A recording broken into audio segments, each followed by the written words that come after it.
Hello bachcho, let us study this given question. So the given question says that two insulated metal bars each of length 5 cm and rectangular cross sections with sides 2 cm and 3 cm are wedged between two walls, one held at 100 degrees Celsius and the other at 0 degrees Celsius. The bars are made of lead and silver. So KPB is given as 350 and KAG is given as 425. Now the thermal current through lead bar is, तो देखिए बच्चों यहाँ पे दो बार है, आप देख सकते हो एक लेड से बना हुआ है और एक सिल्वर से बना हुआ है। अब वो दो जो बार है वो एक एंड पे 100 डिग्री सेल्सियस से कनेक्टेड है और दूसरी तरफ से 0 डिग्री सेल्सियस से कनेक्टेड है और हमसे पूछा क्या गया है thermal current in the lead bar, मतलब जो पीबी है हमसे आईपीबी की वैल्यू यहाँ पे पूछी गई है, thermal current through the lead bar.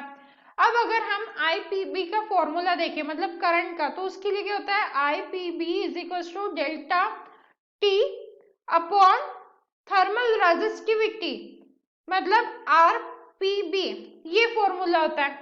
अब क्योंकि हमारे पास रेजिस्टेंस नहीं है तो सबसे पहले तो हमें वो फाइंड आउट करना पड़ेगा। तो आरपीबी कैसे फाइंड आउट करेंगे, आरपीबी की वैल्यू देखें तो वो क्या होता है एल बाई के पीबी। अब के पीबी हमें गिवन है और यहाँ पे इंटू एरिया भी आएगा।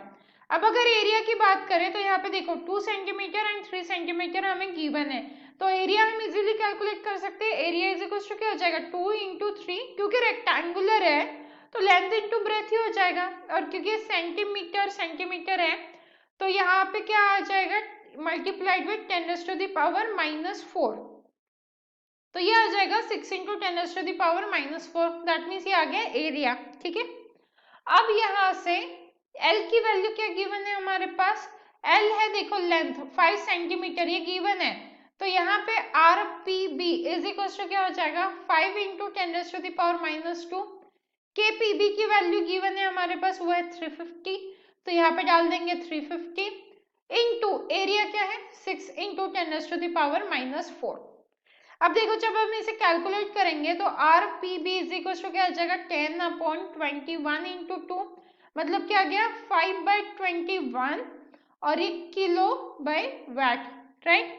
तो ये आ गया हमारा आरपीबी की वैल्यू। अब फाइंड आउट करेंगे आईपीबी, तो यहां से अगर हम आईपीबी देखें आईपीबी तो ये क्या हो जाएगा delta T upon R PB, right.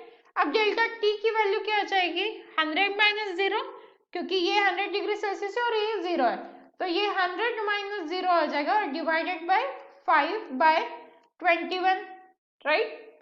तो अब क्या करेंगे हम यहाँ पे सोल्व करेंगे और आईपीबी की वैल्यू फाइंड आउट करेंगे। ये आ जाएगा 21 इंटू 100 एंड डिवाइडेड बाय क्या हो जाएगा 5। तो जब हम इसे सॉल्व करेंगे तो आंसर क्या आ जाएगा 420 वैट, राइट। तो यहां से आप देखिए आई की वैल्यू क्या आ गई हमारी 420। So this is the final answer, that means the second option is the correct answer. I hope you understood it well. All the best.